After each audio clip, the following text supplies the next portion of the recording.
Les groupements d'intervention régionaux. 8 jours après la tentative d'assassinat sur Jacques Chirac, les gendarmes s'intéressent de plus en plus aux sites néo-nazis sur Internet. Maxime Aunry, on le sait, communiquait via ce réseau. Sophie Guillaumin et Hélène Frade ont suivi le travail d'une cellule de la gendarmerie qui surveille le net aujourd'hui. Et vous allez le voir, le travail est immense. Leur journée de travail, ils la passent à surfer sur Internet. Ces gendarmes, qui font partie du centre de lutte contre la délinquance de haute technologie, sont chargés de surveiller le réseau. À 8, ils traquent les infractions commises par les internautes.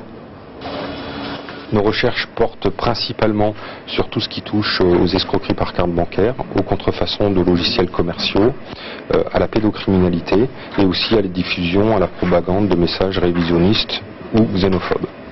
La plupart du temps, les gendarmes travaillent sur requête de leurs collègues à travers la France. Ici, par exemple, une brigade du Sud leur demande des renseignements sur un site pédophile. On visionne le site, on essaie de vérifier son contenu. Par la suite, on vérifie également si celui-ci est hébergé en France et si un ressortissant français est impliqué vis-à-vis de ce site. Si le site est effectivement hébergé en France, l'enquête va pouvoir se dérouler.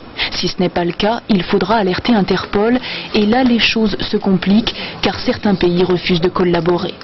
Autre obstacle, les différentes législations qui existent sur la planète. La propagande néo-nazie, par exemple, est autorisée dans certains pays au nom de la liberté d'expression. En France, elle est interdite. Les gendarmes essayent donc de repérer ceux qui s'y livrent, aidés par la plupart des fournisseurs d'accès.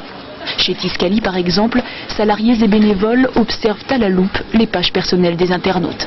Nous regardons de façon très rigoureuse le contenu et les différents contenus cachés de ces pages personnelles afin d'identifier les contenus illicites qui pourraient s'y trouver. Dès qu'il s'agit de pédophilie ou de racisme avéré, nous prenons nous-mêmes la décision d'aller voir les services de police pour leur fournir ces renseignements.